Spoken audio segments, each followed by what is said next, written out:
Hi dears, നമസ്കാരം. ഞാൻ റിസ്ന. എല്ലാവർക്കും റിസ്നാസ് റെസിപ്പീസിൻ്റെ പുതിയൊരു എപ്പിസോഡിലേക്ക് സ്വാഗതം. ഇന്നത്തെ നമ്മുടെ റെസിപ്പി എന്ന് പറയുന്നത് നമ്മുടെ വീട്ടിലുള്ള കുറഞ്ഞ ചേരുവകൾ ഉപയോഗിച്ച് തന്നെ നമുക്ക് തയ്യാറാക്കിയെടുക്കാൻ പറ്റുന്ന വളരെ രുചികരമായിട്ടുള്ള തനി നാടൻ രീതിയിലുള്ള നല്ലൊരു മുട്ട റോസ്റ്റിൻ്റെ റെസിപ്പി ആയിട്ടാണ് വന്നിട്ടുള്ളത്. അപ്പോൾ ഒട്ടും താമസിയാതെ തന്നെ നമുക്ക് വീഡിയോയിലോട്ട് കടക്കാം. അതിന് മുന്നേ വീഡിയോ ഇഷ്ടപ്പെടുകയാണെന്നുണ്ടെങ്കിൽ പ്ലീസ് ഒന്ന് ലൈക്ക് ചെയ്യണേ, അതുപോലെ തന്നെ സബ്സ്ക്രൈബും കൂടെ ചെയ്തേക്കണേ. പിന്നെ തൊട്ടടുത്ത് കാണുന്ന ബെല്ലൈക്കണും കൂടി പ്രസ് ചെയ്ത് വെക്കണേ. അങ്ങനെ ചെയ്യുമ്പോഴേ ഞാൻ വീഡിയോസൊക്കെ അപ്ലോഡ് ചെയ്യുമ്പോൾ അപ്പോൾ നോട്ടിഫിക്കേഷൻസൊക്കെ കിട്ടുള്ളൂ. എന്നാൽ ശരി, നമുക്ക് വേഗം തന്നെ വീഡിയോയിലോട്ട് പോകാം. നമ്മുടെ നാടൻ മുട്ട റോസ്റ്റ് തയ്യാറാക്കാൻ തുടങ്ങാം. അതിനായിട്ട് ഇതിലേക്ക് ആദ്യം തന്നെ കുറച്ച് ചേരുവകളൊന്ന് ചതച്ചെടുക്കണം. അതിന് വേണ്ടിയിട്ട് ഞാനിവിടെ ഒരു ഇടികല്ലിലേക്ക് ഒരു മീഡിയം വലുപ്പത്തിലുള്ള ഇഞ്ചി ഇട്ട് കൊടുത്തിട്ടുണ്ട്. പിന്നെ ഒരു 6-7 അല്ലി വെളുത്തുള്ളിയും കൂടെ ചേർത്ത് കൊടുത്തിട്ടുണ്ട്.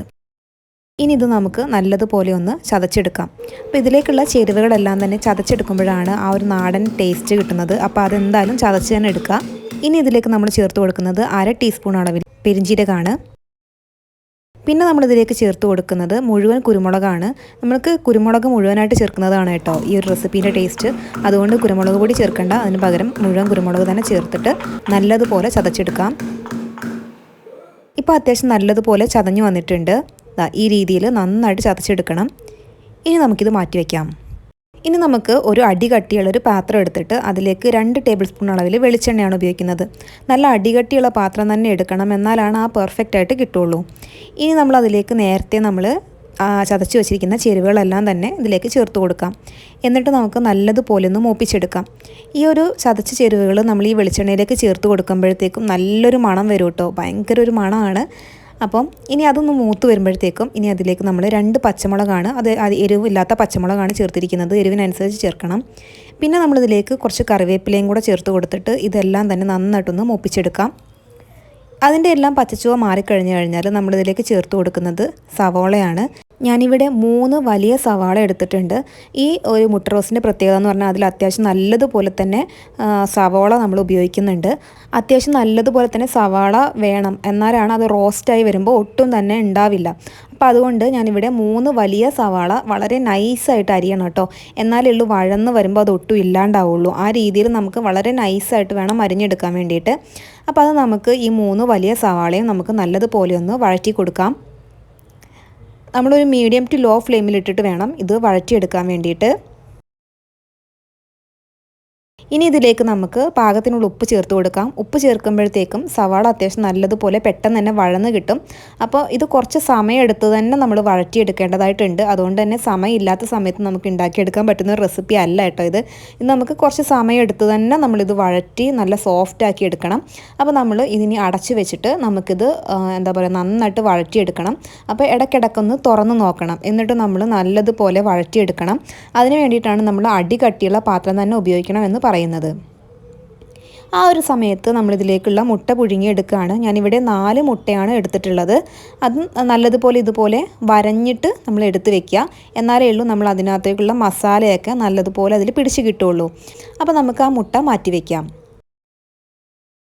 10-15 മിനിറ്റ് കഴിഞ്ഞപ്പോഴത്തേക്കും തന്നെ നമ്മുടെ സവാളയൊക്കെ അത്യാവശ്യം നന്നായിട്ട് വഴന്ന് വന്നിട്ടുണ്ട്. അപ്പം ഞാനിത് ഇവിടെ ഉപയോഗിച്ചിരിക്കുന്ന പാത്രം എന്ന് പറയുന്നത് ഇരുമ്പിൻ്റെ പാത്രമാണ് കേട്ടോ. അപ്പോൾ അത്യാവശ്യം അടി കട്ടിയുള്ള, ഞാൻ പറഞ്ഞ പോലെ ഉള്ള പാത്രം എടുക്കുമ്പോഴാണ് നല്ലതുപോലെ ഇതുപോലെ വഴന്ന് കണ്ടില്ലേ. അപ്പം നമ്മൾ ചേർത്ത 3 വലിയ സവാള ചേർത്തതെല്ലാം തന്നെ വഴന്ന് കണ്ടില്ലേ, വളരെ കുറഞ്ഞു വന്നിട്ടുണ്ട്. അപ്പോൾ ഇത് അത്യാവശ്യം നല്ലതുപോലെ വഴന്ന് വരണം. നമ്മൾ റോസ്റ്റ് ചെയ്തിട്ടാണല്ലോ എടുക്കുന്നത്. അപ്പോൾ ഈ ഒരു രീതിയിൽ വഴന്ന് വരുമ്പോഴാണ് കേട്ടോ ആ പെർഫെക്റ്റ് ആയിട്ടുള്ള ആ ഉള്ളി അതിൻ്റെ ടേസ്റ്റ് കിട്ടുന്നത്. അതായത് നമ്മൾ പറയുന്നത് ഉള്ളി ക്യാരമലൈസ് ആയിട്ട് വരണം, അപ്പോഴാണ് ആ പെർഫെക്റ്റ് ആയിട്ടുള്ള റോസ്റ്റിൻ്റെ ഒക്കെ ടേസ്റ്റ് കിട്ടുന്നത്. ഇനി നമ്മളിതിലേക്ക് ചേർത്ത് കൊടുക്കുന്നത് ഒരു മീഡിയം വലിപ്പത്തിലുള്ള തക്കാളിയാണ്. തക്കാളി നമ്മൾ ഒരുപാട് ചേർക്കേണ്ട കേട്ടോ, നമ്മൾ ഒരു ചെറിയ തക്കാളി ചേർത്താൽ മതി. അത് നമ്മളിതിലേക്ക് ചേർത്ത് കൊടുത്തിട്ട് ആ തക്കാളിയും കൂടി നന്നായിട്ടൊന്ന് വഴന്ന് വരണം. ഇപ്പോൾ തക്കാളിയും ഒക്കെ നന്നായിട്ട് ഉടഞ്ഞ് ഇതിൽ നന്നായിട്ട് മിക്സായി വന്നിട്ടുണ്ട്. അപ്പം തക്കാളി ചേർക്കുമ്പോൾ ശ്രദ്ധിക്കുക, ഒരുപാട് പുളിയുള്ള തക്കാളിയാണെന്നുണ്ടെങ്കിൽ ചെറിയ തക്കാളി ചേർത്താൽ മതി. അപ്പോൾ ഞാനിവിടെ ചെറിയ തക്കാളിയാണ് ചേർത്തിട്ടുള്ളത്. തക്കാളിയും ഉടഞ്ഞു വന്നു കഴിഞ്ഞാൽ മസാലപ്പൊടി ചേർത്ത് കൊടുക്കാം. ഞാനിപ്പോൾ ഇവിടെ 1/2 ടേബിൾ സ്പൂൺ അളവിലാണ് കാശ്മീരി മുളക് പൊടിയാണ് ചേർത്ത് കൊടുത്തിട്ടുള്ളത്. പിന്നെ ഇതിലേക്ക് ചേർത്ത് കൊടുക്കുന്നത് 1 ടീസ്പൂൺ അളവിൽ ഗരം മസാലയാണ്. പിന്നെ ഇതിലേക്ക് ചേർത്ത് കൊടുക്കുന്നത് 1/2 ടീസ്പൂൺ അളവിൽ മഞ്ഞൾപ്പൊടിയാണ്. പിന്നെ ഇതിലേക്ക് ചേർത്ത് കൊടുക്കുന്നത് 1 ടേബിൾ സ്പൂൺ അളവിൽ മല്ലിപ്പൊടിയാണ്. അതെല്ലാം കൂടി ചേർത്ത് കൊടുത്തിട്ട് നമുക്ക് നല്ലതുപോലെ ഒന്ന് ഈ പച്ചമണം മസാലയുടെ പച്ചമണം മാറുന്നത് വരെ വഴറ്റി കൊടുക്കാം. അപ്പോൾ ഓൾറെഡി നമ്മൾ ഇതിനകത്ത് നമ്മൾ കുരുമുളക് ചേർത്തത് കൊണ്ട് എരിവുണ്ടാവും. അപ്പോൾ അതുകൊണ്ട് നമ്മൾ ഇതിനകത്ത് മുളക് പൊടി ചേർക്കുമ്പോൾ ശ്രദ്ധിക്കുക. ഞാൻ കാശ്മീരി മുളക് പൊടിയാണ് ചേർത്തിട്ടുള്ളത്. അപ്പോൾ എരിവ് കൂടി പോകാതിരിക്കാൻ വേണ്ടി ശ്രദ്ധിക്കണം. ഇപ്പോൾ മസാല എല്ലാം പച്ചമണം മാറി എല്ലാം മിക്സായി വന്നു കഴിഞ്ഞാൽ ഇതിലേക്ക് ആ ഗ്രേവിക്ക് പാകത്തിനുള്ള വെള്ളം ഒഴിച്ചു കൊടുക്കുക. ഞാൻ ഏകദേശം 1/2 കപ്പ് അളവിൽ വെള്ളമാണ് ഒഴിച്ചു കൊടുത്തിട്ടുള്ളത്. എന്നിട്ട് നമുക്ക് നല്ലതുപോലെ മിക്സ് ചെയ്ത് കൊടുത്തിട്ട് ഈ അരപ്പെല്ലാം തന്നെ നന്നായിട്ടൊന്ന് തിളപ്പിച്ചെടുക്കണം. നല്ലതുപോലെ തിളച്ച് വന്ന് കഴിഞ്ഞിട്ടാണ് നമ്മളിതിലേക്ക് മുട്ട ചേർത്ത് കൊടുക്കുന്നത്. അപ്പോൾ ഈ അരപ്പ് നന്നായിട്ട് തിളച്ച് വരട്ടെ, അതുവരെ നമുക്കൊന്ന് വെയിറ്റ് ചെയ്യാം. ഇപ്പോൾ നമ്മുടെ അരപ്പൊക്കെ അത്യാവശ്യം നല്ലതുപോലെ തിളച്ച് നന്നായിട്ട് വന്നിട്ടുണ്ട്. ആ ഒരു ടൈമിൽ നമ്മൾ നേരത്തെ വേവിച്ച് വരഞ്ഞ് വെച്ചിരിക്കുന്ന മുട്ട ചേർത്ത് കൊടുക്കാം. മുട്ട അത്യാവശ്യം തന്നെ കൂടുതലായിട്ട് തന്നെ വെന്തിട്ടുള്ള മുട്ടയാവണം കേട്ടോ, അല്ലാതെ അധികം വേവാത്ത മുട്ടയൊന്നും എടുക്കരുത്. അപ്പം മൊത്തത്തിൽ ഉടഞ്ഞു പോകും. അപ്പോൾ അതുകൊണ്ട് ഈ ഒരു രീതിയിൽ ഇങ്ങനെ വേവിച്ചിട്ടുള്ള മുട്ടയാണ് എടുക്കേണ്ടത്. പിന്നെ വരയാൻ വേണ്ടി എന്തായാലും ശ്രദ്ധിക്കുക, എന്നാലേ ഉള്ളൂ നമ്മുടെ മുട്ടേൻ്റെ ഉള്ളിലേക്കൊക്കെ മസാലയൊക്കെ പിടിക്കുകയുള്ളൂ. അപ്പോൾ ഞാൻ ഇതെല്ലാം തന്നെ നല്ലതുപോലെ മിക്സ് ചെയ്ത് കൊടുക്കുകയാണ്. ഇനി ഉപ്പ് കുറവാണെന്ന് തോന്നുകയാണെങ്കിൽ നമുക്ക് ഈ ഒരു സമയത്ത് ഉപ്പൊക്കെ ചേർത്ത് കൊടുക്കാം. ഇപ്പോൾ ഉപ്പൊക്കെ പാകത്തിനായിട്ടുണ്ട്. ഇനി ഇത് നമുക്കൊരു മീഡിയം ടു ലോ ഫ്ലെയിമിൽ നമുക്കിത് അടച്ച് വെച്ചിട്ട് നമുക്കിതൊന്ന് കുക്ക് ചെയ്തെടുക്കാം.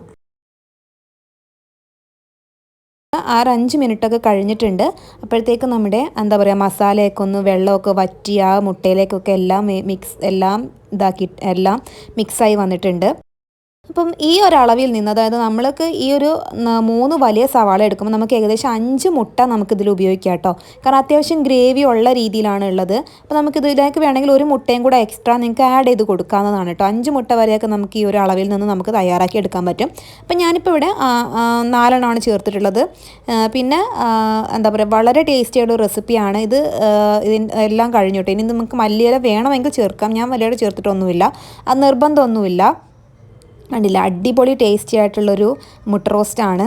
എല്ലാവരും എന്തായാലും ഒരു തവണയും ട്രൈ ചെയ്ത് നോക്കണം. പിന്നെ ഞാൻ പറഞ്ഞില്ല, സിമ്പിളായിട്ട് തയ്യാറാക്കാൻ പറ്റുന്ന മുട്ട റോസ്റ്റ്, അതായത് സമയമില്ലാത്ത സമയങ്ങൾ തയ്യാറാക്കാൻ പറ്റുന്ന മുട്ട റോസ്റ്റിൻ്റെ റെസിപ്പി ഞാൻ ഇതിന് മുന്നേ പോസ്റ്റ് ചെയ്തിട്ടുണ്ട്. കുറേ മുന്നേ പോസ്റ്റ് ചെയ്തതാണ്.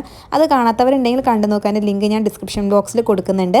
അപ്പോൾ അതാ നമ്മുടെ ഈസി ആയിട്ടുള്ള നമ്മൾ അടിപൊളി ടേസ്റ്റി ആയിട്ടുള്ള നാടൻ മുട്ട റോസ്റ്റ്, നമുക്ക് പണ്ടൊക്കെ നമ്മുടെ കടയിൽ കിട്ടുന്ന അതേ ടേസ്റ്റിലെ മുട്ട റോസ്റ്റാണ് ഇത്. നമുക്ക് ചപ്പാത്തിയുടെ കൂടെയും ഇടിയപ്പത്തിൻ്റെ കൂടെ എന്തിൻ്റെ വേണമെങ്കിലും അടിപൊളി കോമ്പിനേഷനാണ്. നിങ്ങൾക്ക് എൻ്റെ ഈ വീഡിയോ ഇഷ്ടപ്പെടുകയാണെന്നുണ്ടെങ്കിൽ തീർച്ചയായിട്ടും ഒന്ന് ലൈക്ക് ചെയ്തേക്കണേ. അതുപോലെ തന്നെ സബ്സ്ക്രൈബും കൂടി ചെയ്തേക്കണം. പിന്നെ ഈ വീഡിയോ കുക്കിംഗ് ഇഷ്ടപ്പെടുന്ന ആളുകളിലേക്കൊന്ന് ഷെയർ ചെയ്ത് കൊടുക്കാനും മറക്കരുത് കേട്ടോ. അപ്പോൾ മറ്റൊരു നല്ല വീഡിയോ ആയിട്ട് നമുക്ക് വീണ്ടും ഇൻഷാ അല്ലാഹ് നാളെ കൃത്യം 9:37 കണ്ടുമുട്ടാം. അതുവരേക്കും ടാറ്റാ, ബൈ.